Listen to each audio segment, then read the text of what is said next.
Hello મિત્રો, આપણે જો નવા શિક્ષક બન્યા હોઈએ, બીએડ પાસ કર્યું હોય તો આપણે સરાસરી સ્કૂલમાં નોકરી કરીએ તો આપણે કુમાર અને કન્યાની સરાસરી શોધવાની આવે છે. તો આપણે કુમાર અને કન્યાની સરાસરી અને કુલ સરાસરી આપણે મસ્ટરમાં લખવાની હોય છે. તો આપણે સરાસરી કેવી રીતે શોધી શકીશું આજે આપણે એ શીખવાના છીએ. તો સમજો આપણે સૌથી પહેલા આપણે કુમારની સરાસરી કેવી રીતે શોધીશું આપણે શીખીશું. ચલો લખીશું આપણે. એના માટે કુમારની સરાસરી શોધવા માટે આપણે એક સૂત્ર યાદ રાખવું પડશે. એ સૂત્ર આવડશે તો તમે ગમે તેને કુમાર જેટલા કુમાર હોય કે જેટલી કન્યા હોય કે જેટલા કુલ હોય તો દરેકની સરાસરી શોધતા આપણને આવડી જશે. તો સૌથી પહેલા આપણે કુમારની સરાસરી આપણે શોધીશું. તો સૂત્ર યાદ રાખજો દરેક જણા. કુમારની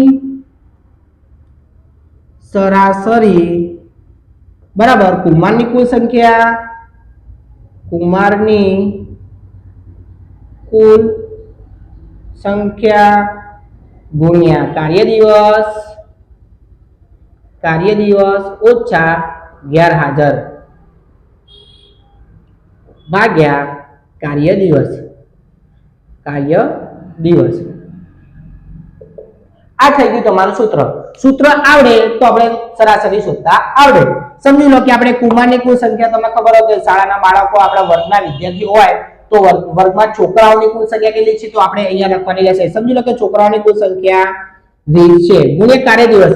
એટલે કે એક મહિનાની સરાસરી શોધવાની તો એક મહિનામાં કેટલા કાર્ય દિવસ છે એટલે કે રવિવારનો દિવસ હોય કોઈ રજાનો દિવસ હોય એ દિવસો ગણવાના નહીં. જેટલા દિવસો આપણે કાર્ય કર્યું એટલે શાળામાં આવ્યા હોય એટલા દિવસો આપણે ગણતરી લેવાના રહેશે. સમજી લો કે કાર્ય દિવસ 10 છે.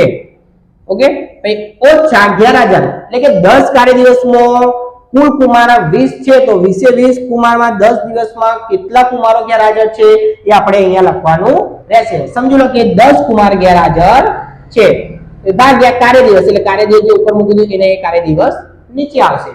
ઓકે, ચલો હવે આપણે આનો ગુણાકાર કરીશું. તો 20 દાન 200 ઓછા 10 ભાગ્યા 10. તો 200 માંથી 10 જશે તો કેટલા વધે 190 ભાગ્યા 10 એટલે 0 0 ઉડી ગયા તો 19. આ શું મળી આપણને કુમારની સરાસરી મળી. ચલો હવે આપણે કન્યાની સરાસરી શોધીશું. કન્યાની સરાસરી કેવી રીતે શોધીશું તો આપણે કુમારની સરાસરી જે સૂત્ર મૂક્યું એ ભૂત સૂત્ર આવશે, ખાલી કુમારની જગ્યાએ શું લાગશે કન્યા. ચલો આપણે દેખીશું તો લખીશું કન્યાની સરાસરી બરાબર કન્યાની કુલ સંખ્યા ગુણ્યા કાર્ય દિવસ ઓછા ગેરહાજર ભાગ્યા કાર્ય દિવસ. આ થઈ ગયું આપણે કન્યાની સરાસરીનું સૂત્ર. ચલો હવે કન્યાની સરાસરી કેવી રીતે શોધીશું. અહીંયા શું લખેલું છે કન્યાની કુલ સંખ્યા. તો સમજી લો કે આપણા વર્ગમાં છોકરીઓની કુલ સંખ્યા કેટલી છે એ આપણે અહીંયા લખવાની છે.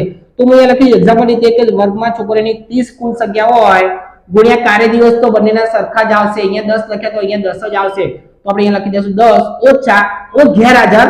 તો કુમારના ગેરહાજર સંખ્યા રહી એની અહીંયા લખવાની નથી. અહીંયા કન્યા છે 30 છે એ 10 દિવસમાં કેટલી ગેરહાજર રહી છે એ લખવાનું રહેશે. સમજી લો કે કન્યા પણ 10 ગેરહાજર રહી તો આપણે 10 લખી નાખીએ. હવે નીચે ભાગ્યા કાર્ય દિવસ તો સરખા જ આવશે 10. ઓકે, ચલો હવે શું કરીશું 30 દાન 300 ઓછા 10 ભાગ્યા 10. ચલો 300 માંથી 10 જાય તો 290 ભાગ્યા 10 એટલે કે 0 0 ગયા તો જવાબ શું આવ્યો 29. આ શું મળી આપણને કન્યાની સરાસરી મળી. ચલો કુમારની સરાસરી દેખી લીધી આપણે, કન્યાની સરાસરી દેખી લીધી. આપણે ઘણી ફેર આપણે માસ્ટરમાં કુલ સંખ્યાની સરાસરી શોધવાની છે. તો આપણે કુલ સરાસરી કેવી રીતે શોધી શકીએ છીએ બંનેની ભેગી. તો કુલ સરાસરી બરાબર તો શું લખીશું કુલ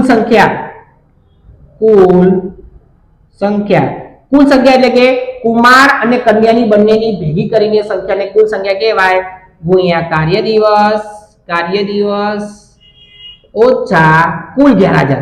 આપણે અહીંયા એકલું ગેરહાજર નહીં લખે કુલ એટલે આ 10 અને 10 બંને કુલ ટોટલ થાય 20 ગેરહાજર થાય ને એ લખવાના છે આપણે.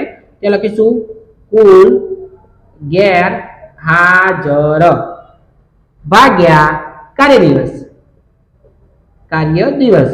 તમને એક વસ્તુ નોટિસ કરી હશે કે જો સૂત્ર એનું એ જ આવે છે ખાલી સંખ્યા બદલાય છે.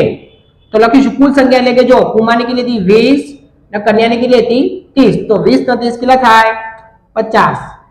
ગુણ્યા કાર્ય દિવસ તો સરખા જ આવશે 10. જો કાર્ય દિવસમાં ક્યારેય ચેન્જીસ થશે નહીં, જે હોય એના એ જ રહે, ઓછા હવે કુલ ગેરહાજર એટલે કે કુમારને કેટલી હતી 10, કન્યાને કેટલી હતી 10, તો બંનેનો શું કરી દેવાનો સરવાળો, તો 10 નું 10 20, તો કુલ ગેરહાજર કેટલી થઈ 20, તો કાર્ય દિવસ 10.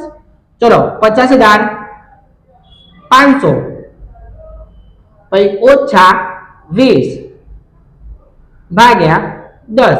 ચલો 500 માંથી 20 જશે તો કેટલા વધે 480 ભાગ્યા 10.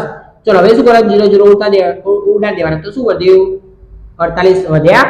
તો આપણે કુલ સરાસરી શું મળી 48 સરાસરી મળી. તો તમારે આ રીતે તમારે સરાસરી શોધી નાખવાની રહેશે. જો તમને આવા વિડીયો ગમ્યા હોય, મારો વિડીયો ગમ્યો હોય તો તમે લાઈક શેર અને સબસ્ક્રાઇબ કરવાનું ભૂલતા નહીં.